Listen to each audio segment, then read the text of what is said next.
기도하시겠습니다.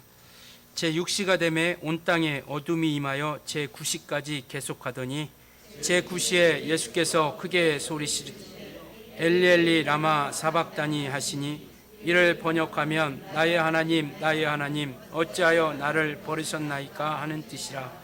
곁에 섰던 자 중 어떤 이들이 듣고 이르되 보라 엘리야를 부른다 하고 한 사람이 달려가서 해면에 신 포도주를 적시어 갈대에 꿰어 마시게 하고 이르되 가만두라 엘리야가 와서 그를 내려주나 보자 하더라. 예수께서 큰 소리를 지르시고 숨지시니라. 이에 성소 휘장이 이로부터 아래까지 찢어져 둘이 되니라. 예수를 향하여 섰던 백부장이 그렇게 숨지심을 보고 이르되 이 사람은 진실로 하나님의 아들이었도다 하더라.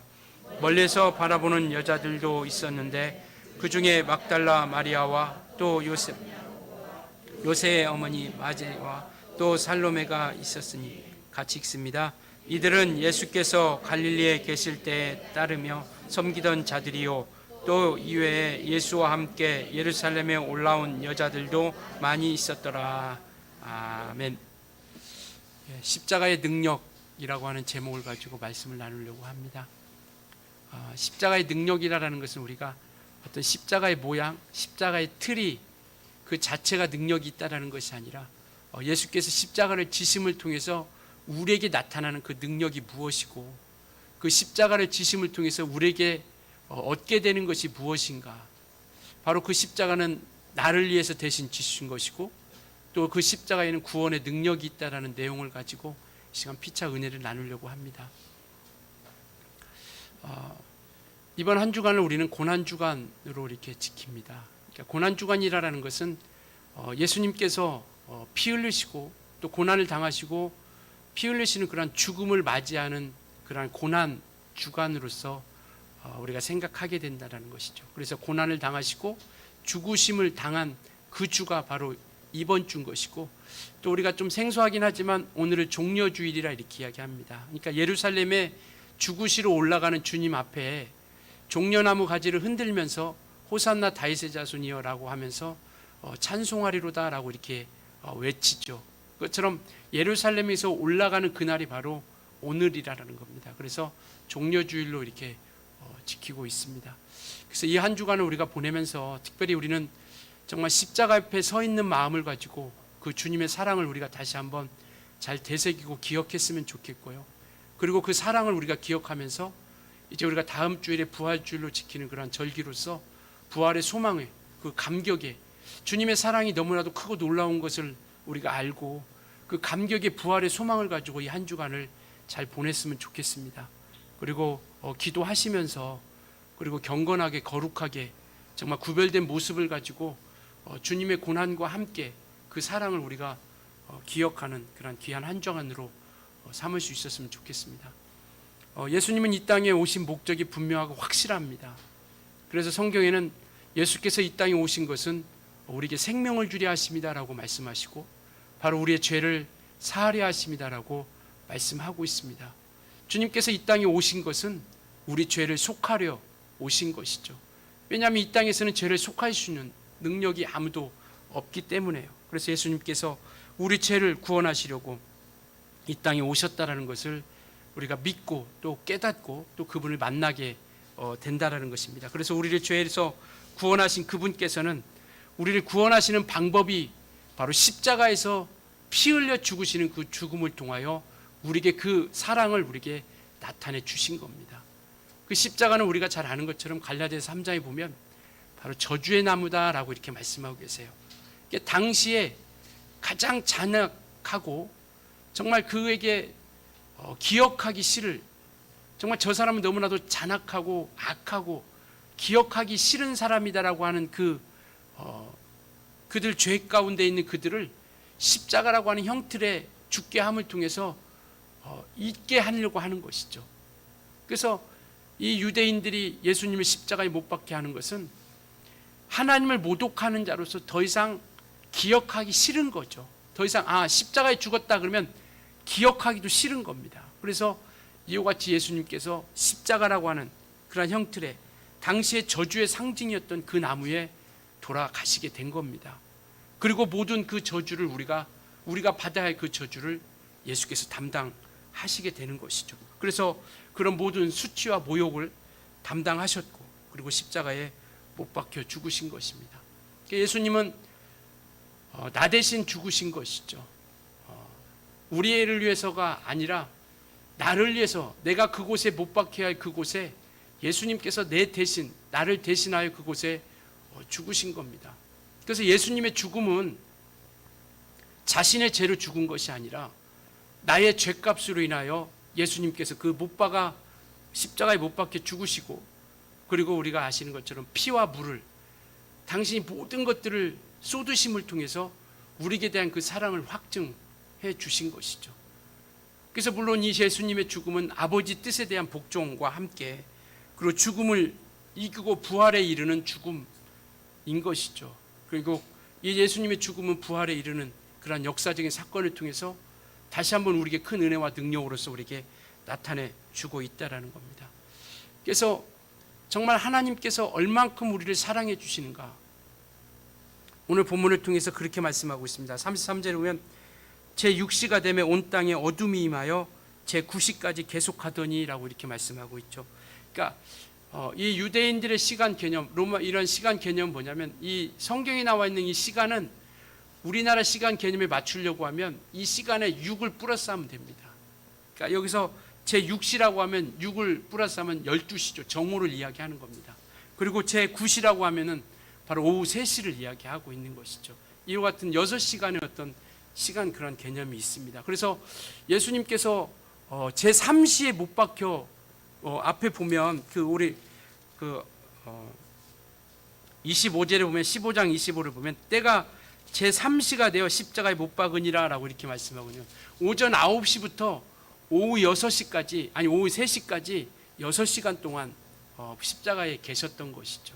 그래서 이와 같이 이때 정오에 가장 밝을 그때에 그 땅에 어둠이 임하기 시작했다라는 겁니다. 이 말은 뭐냐면, 어둠이 임했다라는 건 뭐냐면 하나님의 심판이 임했다라는 것을 말씀하고 있죠. 그러니까 예수님께서 하나님의 심판을 지신 겁니다. 누구를 위해서? 우리 죄를 담당하기 위해서. 그러니까 이곳에서는 내가 받을 심판인 거예요. 그러니까 하나님의 심판이 예수께로 그 심판을 이루심을 통해서 우리가 그 심판 가운데서 해방이 되고 용서함을 받고 죄사함을 얻게 되는 역사가 나타나는 것이죠. 그래서 어둠이라는 것은 하나님의 심판을 말씀하고 있습니다.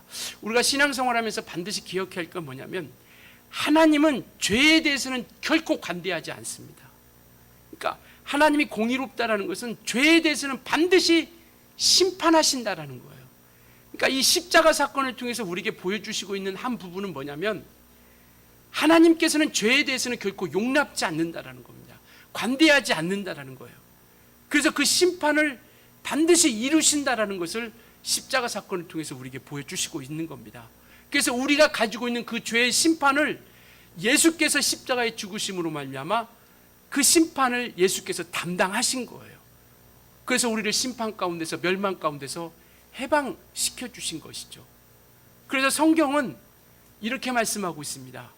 이제 죄사함 받은, 용서함 받은 우리에게 너희가 죄와 싸우되 피 흘리기까지 싸우라라고 말씀하고 계세요. 왜? 죄는 결코 용서함이 없어요. 하나님은 죄에 대해서는 관대하지 않습니다. 그러니까 이 죄를 해결하기 위해서 날마다 철저하게 우리가 주님 앞에 나와 회개하는 거예요. 왜? 죄사함을 받아야 살 수 있으니까요. 그래서 이와 같이 하나님의 심판은 관대하지 않아요. 죄에 대한 심판은 결코 관대하지 않습니다. 제가 지난주도 그 말씀 드렸어요. 우리가 마치 죄를 짓지 않은 것 마냥, 죄를 짓지 않은 것 마냥 그렇게 살아가서는 안 된다라는 겁니다. 죄를 지었다면 철저하게 주님 앞에 엎드려 회개하여 그분의 은혜와 긍휼과 자비와 불쌍히 여김을 우리가 구해야 된다라는 겁니다. 그래야 이 땅에서 우리가 깨끗함과 정결함을 통하여 주님 앞에 거룩함으로 우리가 설 수 있게 된다라는 것이죠. 그러니까 우리는 죄와 끝까지 싸우는 겁니다. 어떻게? 피 흘리기까지. 그래서 우리는 이 땅에서 우리가 죄라는 것을 도저히 해서는 안 된다라는 것을 우리에게 말씀하셨고, 그와 같이 피 흘리기까지 우리가 대적하면서 죄를 멀리 해야 된다라는 것에 대해서 말씀하고 있습니다.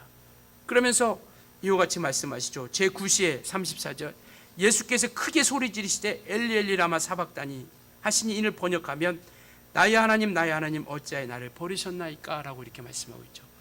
나의 하나님 나의 하나님 어찌하여 나를 버리셨나이까. 이게 하나님께서 우리에게 향하신 사랑의 절규입니다. 이 말은 뭐냐면, 나의 하나님 나의 하나님 어찌하여 나를 버리시기까지 이들을 이렇게까지 사랑하십니까?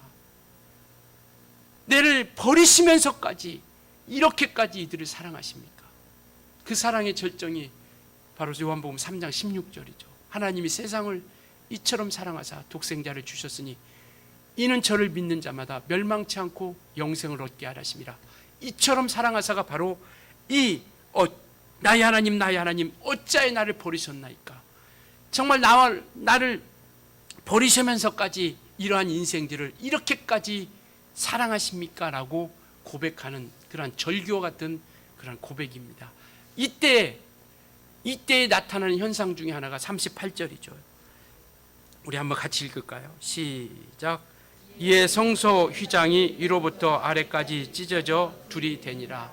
이때 예수께서 숨지실 때, 37절에 예수께서 큰 소리를 지르시고 숨지시니라. 숨지실 때 이 땅에서 일어나는 역사는 뭐냐면, 성소 휘장이 위에서부터 아래로 찢어지는 역사가 나타나기 시작하는 것이죠. 성전은 모세를 통해서 하나님께서 보여주신 그 성막을 지을 때 그 성막의 구조는 이렇습니다. 뜰이라고 하는 곳이 있고, 그 다음에 성소가 있고, 그 성소를 지나면 지성소라고 하는 이 세 개의 장소로서 구분되어져 있죠. 이 뜰이라는 곳은 지붕이 없습니다. 그리고 성소와 지성소는 지붕으로 덮여져 있죠. 그래서 깜깜해서 빛이 도무지 들어가지 못하도록 네 겹으로 쌓아놓은 거예요. 그래서 그곳에는 금초대를 그곳에 두지 않습니까? 왜냐하면 오직 밝힐 수 있는 것은, 그곳을 성소 안에 밝힐 수 있는 것은 뭐냐면 금초대뿐입니다. 바로 이것은 성령을 이야기하고 있는 거예요. 그러니까 이 땅에서 그 어둡고 깜깜한 세상 가운데서 빛을 발할 수 있는 것은 인간의 어떤 자의적인 것으로서 발할 수 있는 것이 아니라 성령으로 인도함 받지 않으면 우리가 결코 그곳에서는 움직일 수 없는 깜깜한 암흑과 같은 곳입니다. 그래서 그 성소와 지성소는 덮개가 있어요. 그래서 빛이 도무지 들어가지 못하게 합니다. 그래서 오직 그곳에는 등대, 그래서 그 성경에 보면 이 등대의 빛을, 이 등대의 불을 1년 동안 꺼트리지 말라라고 하고 있어요. 그래서 성소에 들어갈 때 제사장이 들어갑니다. 아침과 저녁으로 들어가요. 그래서 이 불이 꺼지나 안 꺼지나, 그래서 불똥이 있으면 따주고 기름을 채워주고, 그래서 이 불을 꺼트리지 않도록, 그래서 그 불을 꺼트리는 자들은 저주를 받을 것이다 라고 이렇게 말씀하고 있거든요. 그러니까 어쨌든 성막은 뜰과 성소와 지성소로 구분되어 있어요. 이 성소와 지성소는 덮개가 있습니다. 그리고 성소와 지성소를 구분하는 휘장이 되어 있어요. 그래서 여기서 성소 휘장이 찢어졌다는 것은 성소와 지성소, 지붕이 덮여 있는 그 성소와 지성소 사이에 있는 휘장이 찢어진 겁니다. 근데 이 당시에 이 헤롯 성전이라고 하는 이 성전의 휘장은, 이제 유대인들은 이 모세오경, 창세기, 출애굽기, 레위기, 민수기, 신명기, 이것을 모세오경, 토라라 이렇게 얘기합니다. 이게 하나님께서 우리에게 주신 말씀이라고 이렇게 이야기합니다. 이게 모세가 받은 말씀이라고 이렇게 이야기하죠. 그리고 나서 이들은 또 모세를 통해서 주신 말씀, 하나님께서 주신 말씀이 구전되어 내려오는 말씀이 있다라고 해서 또다시 성경이 토라라고 하는 모세오경 외에 또다시 유대 문헌이 그들은 가지고 있어요. 그래서 그곳에서 하나님께서 말씀하신 것을, 구전으로 내려온 것들을 거기서 기록하고 있는 겁니다. 근데 그 기록되어 있는 것 중에 그 휘장의 두께가 물론 여러 가지 좀 이렇게 좀 다양하게 있지만 10cm에서 20cm 같이 이렇게 나와 있습니다. 그러니까 그 성소 휘장의 두께가 10에서 20cm, 그 높이가 15m에서 20m, 이러한 높이를 가지고 있다라는 거죠. 그러니까 이것을 만약에 이 휘장을 세운다고 했을 때 그 기록에 보니까 300명이 붙어서 이 휘장을 세웠다고 합니다. 그러니까 이것이 사람의 인위적인 힘으로는 결코 찢어질 수 없는 거라는 것. 더더군다나 이 휘장은 위로부터 아래로 찢어진 거죠. 그러니까 이는 예수님께서 숨지실 때, 죽으실 때 이 성소 휘장이 찢어짐을 통해서 성소와 지성소를 하나가 되게 하셨다라는 겁니다.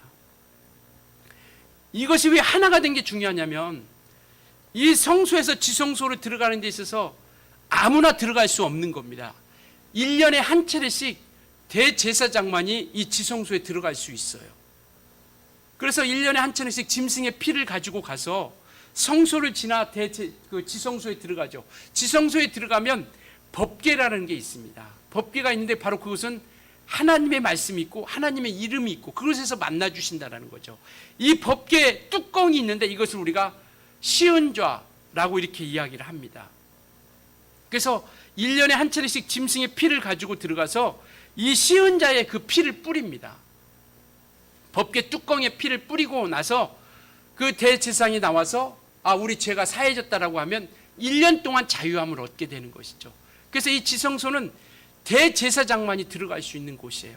그래서 이 성소 휘장이 찢어졌다라는 것은 뭐냐면 이제는 예수께서 피 흘려주시고 죽으심을 통하여 이제는 대제사장만 들어가는 그곳에 우리가 하나님을 직접 만나러 우리 모든 인생들이 들어갈 수 있는 길이 활짝 열렸다라는 것을 우리에게 말씀하고 있는 겁니다.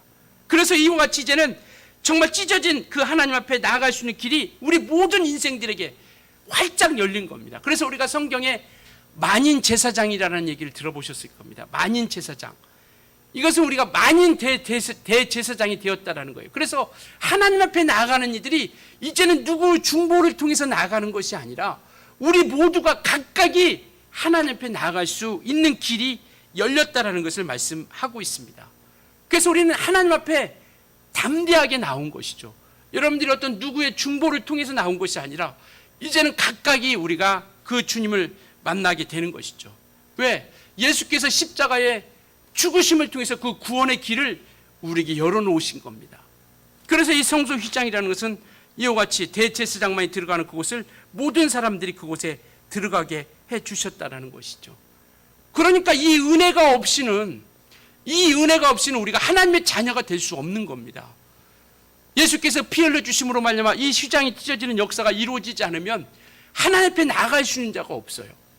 그러나 이제는 우리 모두가 하나님 앞에 나아갈 수 있는 자가 되었고 하나님의 자녀가 되었다라는 것, 이것이 우리에게 주신 하나님의 은혜가 되었다라는 겁니다.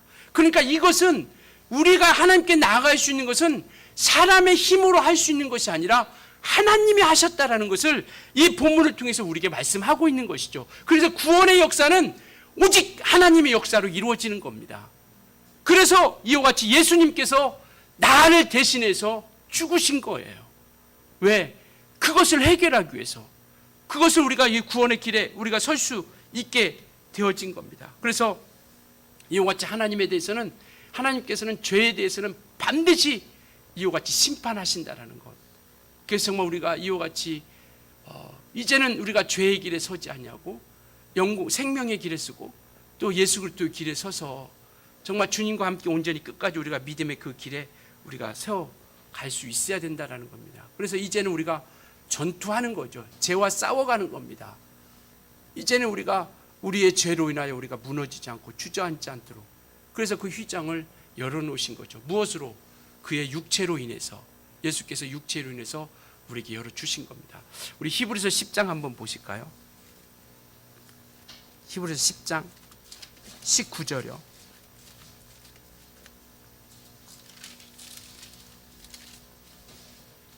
어, 363페이지요.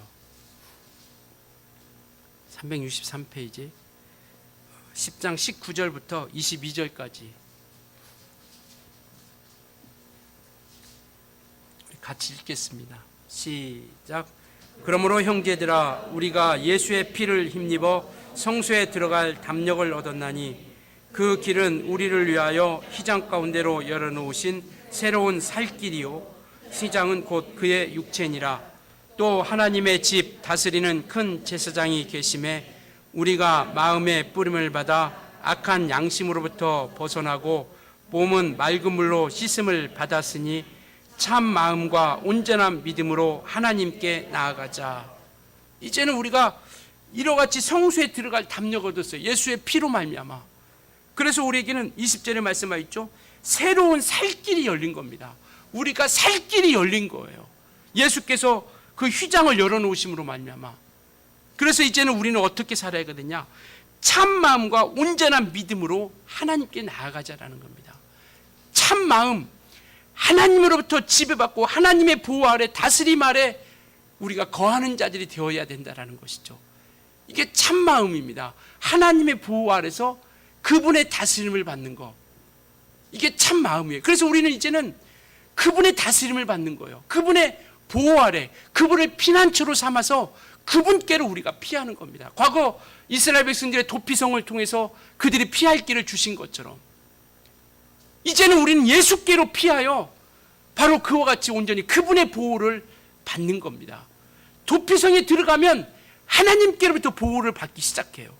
그것처럼 우리가 이제 하나님의 보호를 받으려면 그분의 다스림을 받고 그 안에 우리가 들어가게 되는 것이죠. 이제 우리가 모든 살 길이 열렸으니, 새롭게 살 길을 열었으니 이제는 참 마음과 온전한 믿음, 하나님께서 우리에게 거해 주신 그 사랑으로 인하여 그 사랑 안에, 진리 안에 거하는 것, 이게 참 믿음이라는 거, 온전한 믿음이라는 겁니다. 진리 안에, 그 사랑 안에 거함을 통해서 이제 이 믿음을 가지고 우리가 나아가야 된다는 것을 말씀하고 있죠. 그러니까 이와 같이 우리는 정말 이와 같이 그분으로 인하여 이와 같이 하늘의 소망을 갖게 되고, 그리고 그분으로 인하여 우리는 주님의 생명을 얻게 된 것이죠. 우리는 이 주님을 만나야 된다는 겁니다. 이렇게 우리에게 역사해 주신 이 십자가의 주님을 우리는 만날 수 있어야 된다는 것이죠.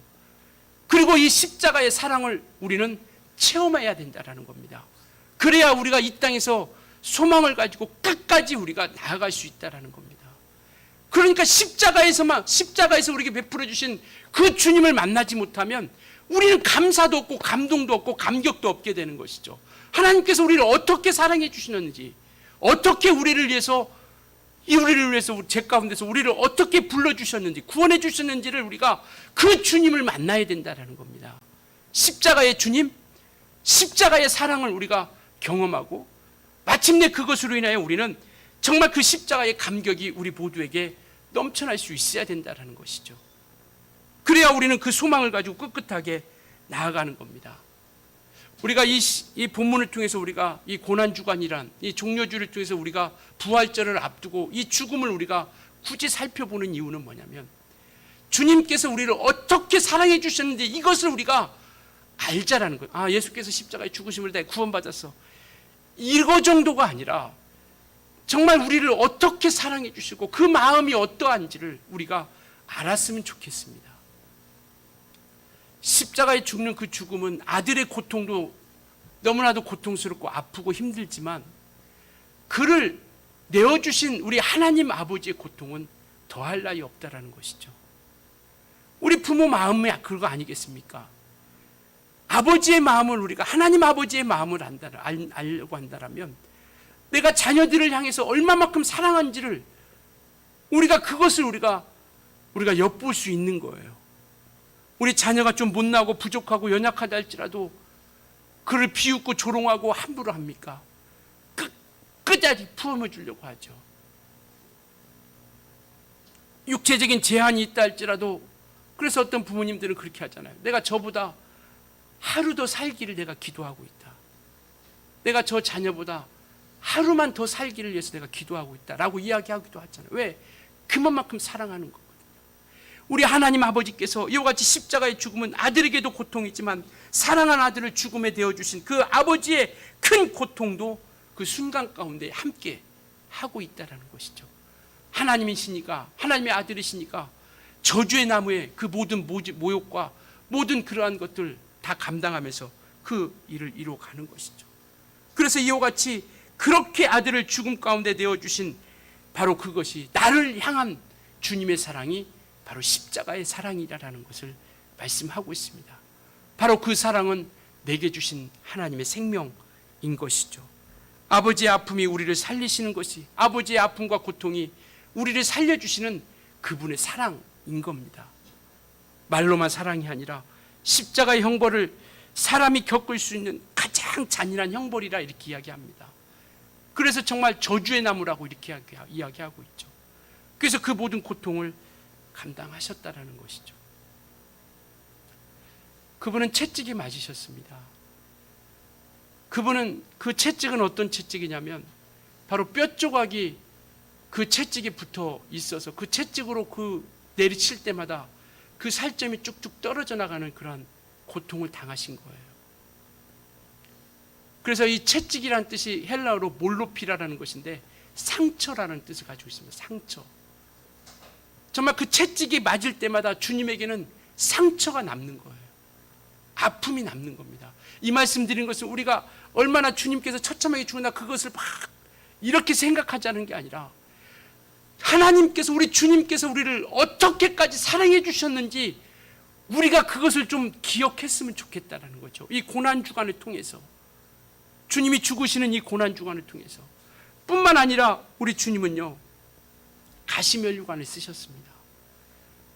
그 가시의 모든 고통을 그 머리에 담당하시고 겪으신 거예요. 그리고 그분은요 그 무거운 십자가를 지셨습니다. 십자가를 지는데 그 십자가의 양손이 박혔고 양발이 박힌 거예요. 여러분 그 십자가에 박힐 때 무슨 받침대가 있었던 거 아니에요. 발을 받쳐주고 그 발이 그 힘이 그 받침대에 힘이 지탱해주는 그러한 어떤 지지대가 있었던 게 아닙니다. 우리가 철봉에 몇 분만 있어도 팔이 빠지고 이 고통이 견디기가 어려운 건데 그냥 아무 지지대도 없고 받침대도 없는 그곳에 그 속에 손목에 이 못이 박힌 거예요. 다리가 못이 박힌 겁니다. 그러니까 그 몸무게를 견디신 거예요. 몇 시간 동안? 6시간 동안. 왜? 나의 죄를 위해서요. 나의 그 모든 것들을 담당하고 내 모든 것들을 겪으시기 위해서 그와 같은 고통과 아픔을 그와 같이 겪으신 겁니다. 죄와 우리의 죄를 위해서 우리를 건져주시기 위해서 그와 같은 일을 겪으신 것이죠. 우리 대신 죽으신 겁니다. 믿으십니까? 그분은 나 대신 죽으신 거예요. 그 죽으심을 통하여 바로 그 십자가가 우리에게는 구원의 능력이 되는 겁니다.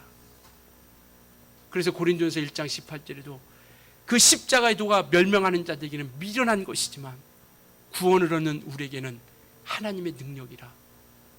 그래서 우리는 십자가의 감격과 그 십자가의 은혜와 사랑을 우리는 기억해야 된다는 겁니다. 우리가 거저 그냥 말로 나 구원받았어 라고 하는 그 한마디 속에는 주님이 얼마만큼 내가 부족하고 연약하지만 나를 얼마만큼 사랑해 주시고 나를 얼마만큼 귀하게 여겨주시는지 오늘 우리가 그것을 좀 깨달았으면 좋겠습니다. 십자가의 능력은 구원이 있어요. 십자가의 능력은 우리와 하나님과 화목케 하는 역사를 이루어갑니다. 바로 그곳에는 평강이 있고요. 그 십자가에는 평안이 있고 위로와 사랑이 묻어났다는 것을 깨달을 수 있길 예수님으로 축원합니다. 그래서 주님은 십자가를 통과하신 거예요. 십자가의 길을 걸으신 겁니다. 피하지 않으시고. 왜? 그것을 통해서 하나님 아버지의 뜻을 이루시고 우리를 건져주실 수 있기 때문에, 그리고 부활을 통하여 승천하여 하늘에 오르실 수 있기 때문에. 주님은 빌라도의 법정에서요 피해가지 않았습니다. 변명하지 않았어요. 침묵하셨습니다. 네가 하나님의 아들이냐? 네 말같이 내가 하나님의 아들이다. 나는 너를 놓아줄 권세도 있고 살려줄 권세도 있다. 이것은 아버지께서 주시지 않으면 아무라도 이걸 할 수 없다. 변명하지 않으셨어요. 침묵하셨다라고 이렇게 말씀하고 계세요. 왜? 그래서 정말 그 길을, 주님이 걸으셨던 그 길을 피해가지 않고 묵묵히 가신 겁니다. 왜? 십자가는 통과하는 문이기 때문에요. 그래서 마태복음 16장 24절에도 저와 여러분에게도 말씀하십니다. 너희는 나를 따르거든 각각의 자기 십자가를 지고 나를 따르라라고 말씀합니다. 왜? 십자가는 통과해야 할 문이에요. 피해도 되는 것이 아닙니다. 우리는 통과해야 할 그 문을 주님과 함께 아버지 앞에 복종하시고 우리 죄를 위해서 지으셨던 것처럼 예수님과 함께 가는 겁니다. 그래서 이와 같이 우리는 정말 그 길을 우리가 나아가는 것이죠. 오늘 십자가 앞에서, 주님이 죽으시는 십자가 앞에서 우리는 두 부류의 사람을 볼 수 있어요. 한 부류의 사람은 그 십자가를 조롱하며 비웃는 사람이고, 한 부류의 사람은 정말 묵묵히 그 십자가를 지고 그의 길을 가는 사람입니다. 우리 앞에 그 앞에 29절 한번 볼까요? 본문 앞에 29절 보면 그렇게 이야기합니다.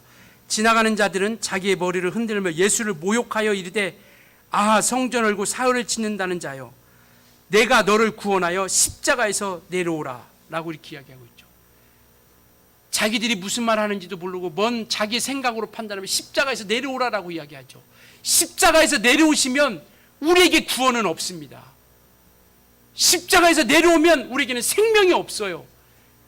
그런데 정말 자기 생각으로 판단하고 자기의 지혜로 판단하면서 십자가에 내려오라라고 비웃고 조롱하죠. 능력 없음을, 무능함을 욕하면서 그렇게 조롱합니다. 그러나 우리는 분명히 아셔야 돼요. 내려오지 않으셨기에 우리에게 구원이 있는 겁니다. 31절에 말씀하고 있죠. 그와 같이 대제사장도 서기관들과 함께 희롱하여 서로 말하되, 그가 남은 구원하였으되 자기는 구원할 수 없도다. 만약에 예수님이 당신의 구원을 위해서 십자가를 지지 않으셨다면 저와 잃어버리기는 생명은 없습니다.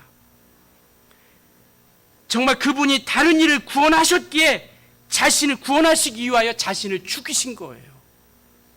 자신이 죽으신 겁니다. 만약에 정말 자기를 구원할 수 있었다면 우리에게는 구원이 없는 거예요.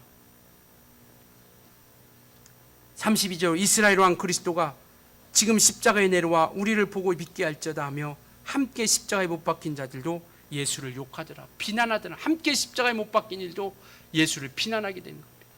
네가 왕이잖아. 왕인데 그곳에서 뭐해? 우리를 구원하라 라고 비웃고 조롱하죠. 만왕의 왕이신 예수님이 어떤 수모를 당하셨는지 오늘 본문을 통해서 우리에게 말씀하고 있습니다.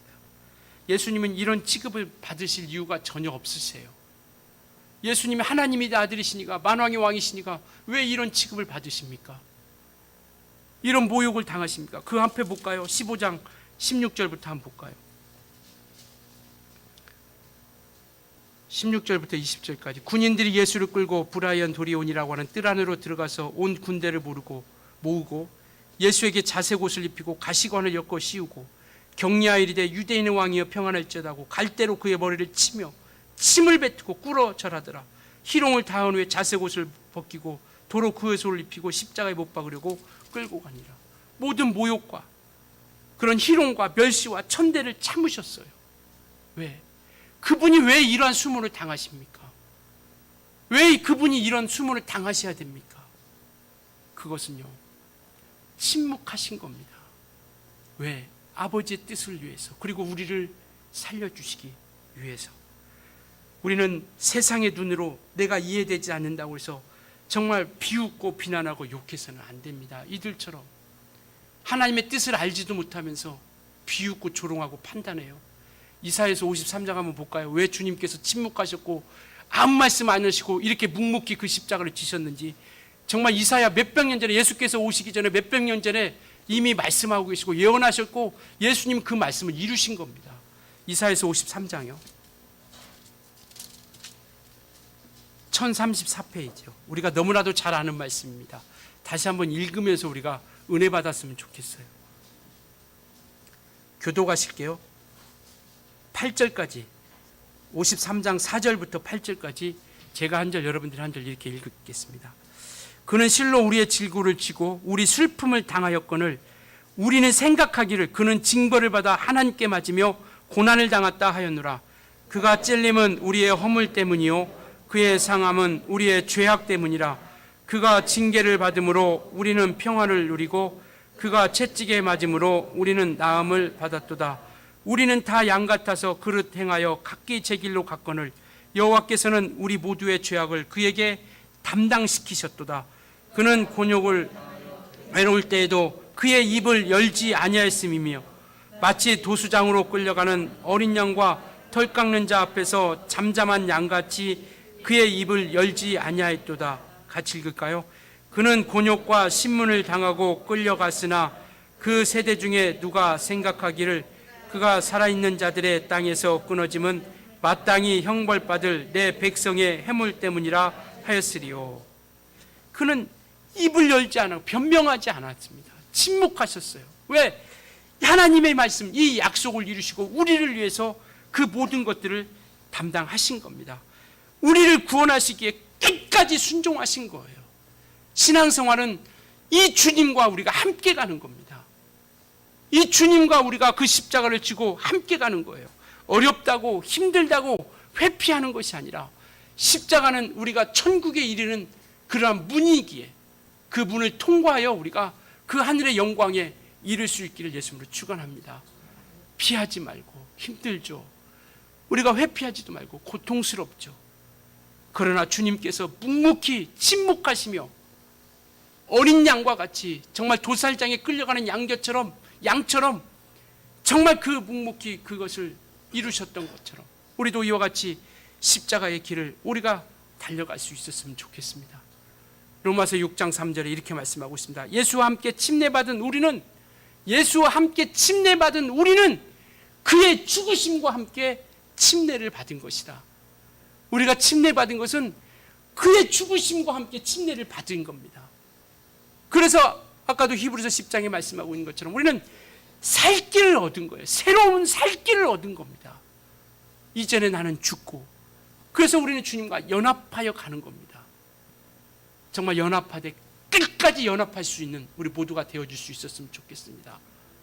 정말 주님의 죽음과도 연합하고 주님의 부활과도 연합하고 주님과 지셨던 십자가와도 연합하고 하늘나라에 가는 것까지, 그것까지 우리가 끝까지 주님과 연합하여 승리의 그날을 우리가 고대하며 우리가 달려갈 수 있었으면 좋겠습니다. 그래서 우리가 주님께 받은 침례는 연합의 침례예요.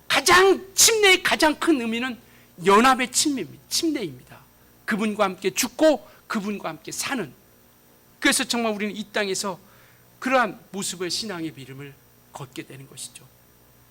주님이 죽으시는 십자가 앞에서 또 한 사람의 부류는, 이 앞에 사람들은 주님을 비방하고 조롱하고 비웃고 욕하고 욕했다라면 또 한 사람 43절 우리 본문에 들어와서 그 앞에 보면 15장 43절 아리마대 사람 요셉이라는 사람이 있습니다. 15장 43절이요.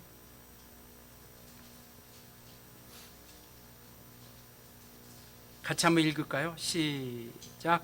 아리마대 사람 요셉이 와서 당돌이 빌라도에게 들어가 예수의 시체를 달라 하니 이 사람은 존경받는 공회원이요 하나님 나라를 기다리는 자라. 다 도망가고 아무도 없는 그곳에 그 위험을 무릅쓰고 담대함으로 흔들림 없이 비록 혼자더라도 그 시체를 달라 하면서 그 역할을 감당하는 겁니다.